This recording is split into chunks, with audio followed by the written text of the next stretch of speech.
Hello, world of YouTube. This is Starstrike from Team DMK coming at you with another deck list.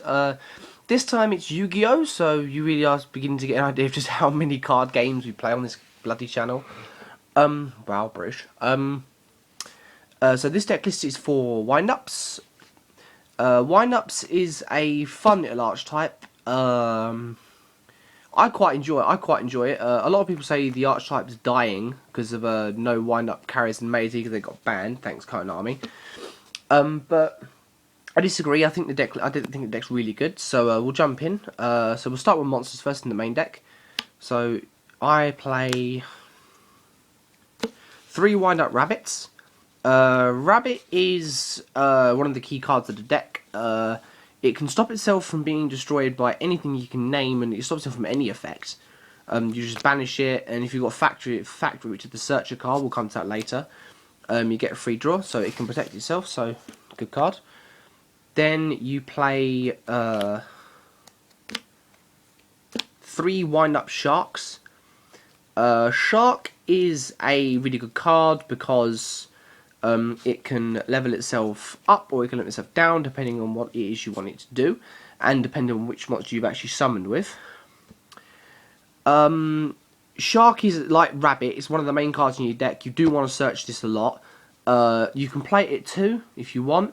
Don't play it at 1, it's not consistent enough. I play it at 3 because obviously 3 is a golden number for me. I love cards at 3. Then you play 3 wind-up rats. Rat is your summoner from your graveyard, so you can target a wind-up, change rat to defense mode, and then you can special summon the wind-up out of your graveyard. Rat, again, play it at 3 because it can bring back things like your sharks, so you can go into nice and quick, easy rank 3, rank 4 overlays, depending on what it is you're special summoning. Then you've got 2 tour guides from the underworld. Tour guide, what to say about it? Tour guide is a really good card. Tour guide, everyone knows what tour guide does. You summon it, summon another one, or summon tour bus if you feel like mixing it up and shaking up and being different. Tour guide, I play it 2. I would play it 3 if I had a third. I've got like 5, but like 3 of them are in my other deck. Yeah, not much to say about it other than it's a fantastically quick Zen main, so it's nice and easy to go into your extra deck. 1 wind-up magician, at 1 by ban list, not by my preference. If it was my preference, I'd be playing it at 2 or 3. When a wind-up is effect activated, especially summon a wind-up, fantastic little card. It's a nice double whammy if you've got factory as well, so magician's a really good card. It's a shame it's at 1. Wind-up warrior, Warrior's quite a nice card. I quite like him. I did play him at 2 at one point, but I actually find he's more consistent at 1, if that makes more sense. Makes any sense at all, it's me. Probably not. Excuse me. He can basically, the good thing about Warrior is that all wind-ups normally target themselves for a level up or a level down, in Shark's case, but Warrior can target any wind-up at all. So he can make like Rat level 4, he can make Magician 5, so you don't have to have a weak attacker monster in attack mode, that kind of thing. Then I play 1 tour bus from the underworld, just so it's like you can go tour guide to tour bus, and then when you eventually get both to grave, you can target the tour guide and shuffle it back into deck, so it gives you another Zen mains or whatever it is you want to go into at the point in time. Tour guide, so yeah, tour bus, sorry. Ugh, I don't even know, it's late. 1 Thunder King Ryo, again at 1 by ban list, not by my preference. Yes, I know it's common, please leave me alone. I did have an ulti at the beginning of the week, but it kind of went, oh well. So yeah, just can't add cards. Thunder King, the Thunder King in this deck is actually a very tricky card to play around because you have factory. But if you can play around Thunder King, it's actually a decent card. And last monster, quite simply an effect veiler. Enough said apart from let's just negate the effects of everything we don't like. So that's monsters, so spell cards. Mystical Space Typhoon at 3, enough said, destroy spells and trap cards. Play 3 wind-up factories. It's your search. This is your search card. don't play it don't try and over encumber yourself with search. It is good to have the search, but then when you start running out of targets, you start to realise just what kind of a situation you're in. So don't search yourself out too much. Then we've got 2 5 formation Tenki. This was at 3 because they used to play Bear in the decks because it searched up Tenki. Plus, you got the effect of sending Tenki to destroy a card or a monster, should I say? I took Bears out because I didn't think you needed them, and now I've play tested it. It does actually work a bit better. So yeah, Tenki's at 2. It's in here just to search Rabbit. That's all it's there for. It's an additional search in case you don't have the factory. Dark Hole. What more do you want me to say? Book of Moon. It pretty much just gets over everything that you can't. So if someone's got like crap defense but big attack, Book of Moon, haha. Also when it's set, it's actually quite a good defensive option in all fairness. So yeah, Book of Moon. That is spell cards. Then we go on to traps. Turn to traps. I play 3 Reckless Greed. A lot of people say Reckless Greed is really bad in wind up, but I disagree because you have the ability to search yourself out and you have the ability to stall. Wind ups can survive really well on their own hand and what they've got set. So playing it from Reckless at 3 is good. Play Double Fiendish Chain. Again, it's just literally an example. They've got to play these Fiendish Chain. Haha. It just stops the Pallades really. That's all it's there for. Stops monsters that you don't really like. Play it at 2. I wouldn't play it any more than 2. I think 3 just over encumbers it. Because remember, if it gets negated, I know I like to turn them face down, so I know it's been negated or whatever. But it just clutters up space on your back row, which you don't want to clutter.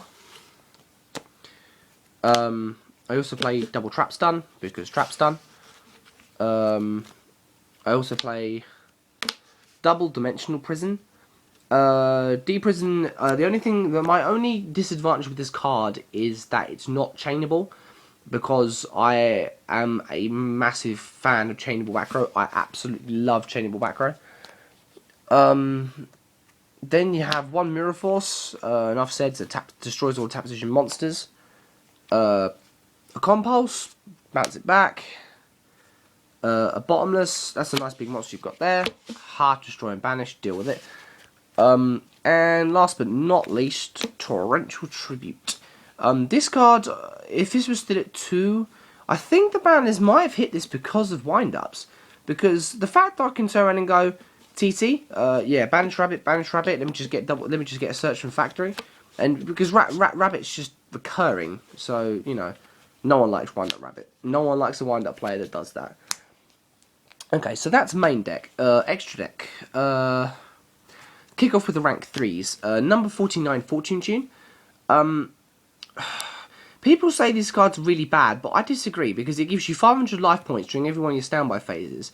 Not to mention, to boot, it cannot be targeted by card effects, so and when this is eventually sent to the graveyard, you can target 2 level 3s in your graveyard, shuffle that back into the deck, and this comes back to your extra deck. So it's like a recurring wall, if anything, and it allows you to shuffle back like Rabbit, Tour Guide, that kind of thing. So it's a good card for that reason. I play 2 wind-up Zen mains, 1 wind-up, 2 Zen mains. Zen mains is a really good card. It's a really basic defensive option in the deck. I go into this quite a bit, and people don't like Zen mains. 1 10 tempo, the tempo, I don't even know, the Percussion Jin.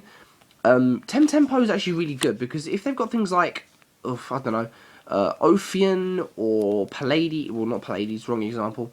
Let's say Abyss Gaius, for example. Actually no, Abyss Gaius is a bad example as well. Fuck it. Let's just stick with something like Volcasaurus, for example. Okay, let's stick with that. I like that. You can just detach one from this. You can detach one from Volk, so they can't blow you up in the next turn. And this also gains for all. This also gains. Oh, sorry, all face-up Dijins gain 500 attack. So if you've got Maestroke on the field at the same time, you know, nice little points bonus there from Tempo. Soul of Silver Mountain. This is actually quite easy to go into because you've got things like rats and rabbits in your deck. So when you destroy a monster by battle, you can special summon an earth monster from your graveyard. It can be any earth, so it can be an Exceed as well if you want it to be. I wouldn't go into an Exceed personally, but it can be. It just says one earth. Its other effect is you can detach one and you can stun a back row as long as this card's face up in the field can't be activated. So be careful what you activate it on. You don't want to hit something rogue, but always a good, just in case you fear it. Basically, fear the back row. It's not uncommon. Don't feel ashamed. Everyone's feared it at some point. One mech-equipped engineer. Mech-equipped really good defensively, I find. Especially when people try to Dark Hole. You can save this, and it can't withdraw a battle card effect, or you just detach something and save something you want. So, I don't know, a Volcasaurus, a Wind-Up Zenmaio, maybe. That kind of thing. So that's quite good. And the last rank 3 is number 17 Leviathan Dragon. Nothing more to say other than it's a beat stick. Someone did say to me the other week to play number 30 Acid Golem, but I really don't like that because I played it and every time I went into Acid Golem it killed me. So, yeah.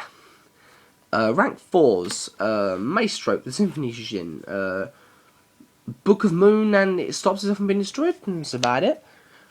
Wind Up Zen Maester. Well, one, it's a wind up. It can Book of Moon monsters during your turn, so you can protect things from Lightning Vortex and whatnot. And it also gains, is it 300? I don't even know my own cards. 300 attack for every material attached to it. So, but obviously, yeah, I don't even know. The Mace is a good card actually, because then you have things like Factory. I play number 82 Heartland Draco. Simply because it's generic, it's quick, it's easy, it's mean, and you do have face-up spells, tanky and factory per se. So Draco is a good idea. Photon Powerful Operative. Photon Powerful Operative, I don't find myself going into it much, but when you do go into it, it does actually quite help, so I can't fault it. Downward Magician. Now, this is quite an odd one in Wind Up, because I know a lot of people don't like this card in anything that isn't spellcasters, but for something you don't want on the field anymore, like a soul that might not be doing anything, you can overlay into this in main phase 2, and not only do you get piercing damage, actually no, saying that, you just get piercing damage, but piercing damage just sounds a lot better in advantage than it does to a lot of things, especially to things like Ghost Trick and whatnot. So, this is actually quite a good card. I do like it. 3 rank 5s only, so I have Shark Fortress. This will get replaced with Tyrus the Keeper of Genesis when I eventually get it, but Shark Fortress I'm actually kind of not willing to take out, because it's a really good card. As long as it's just face up, your opponent can't target anything else, and detach one, and the monster can attack twice. I mean, what's not to like? Number 61, Volcasaurus. Volcasaurus, oh god damn it, Pedro. Yeah, just detach an Exceed, blow up a monster, you take its attack points, but I can't attack directly, but that's fine, because you want other monsters poke. That's what Volcasaurus is for. And the last one is Wind Up Arsenal Zenmaio. This card's actually shot up in price lately. You can see why, because it targets 2 set cards and destroys them, no questions asked. Zenmaio is an extremely good card.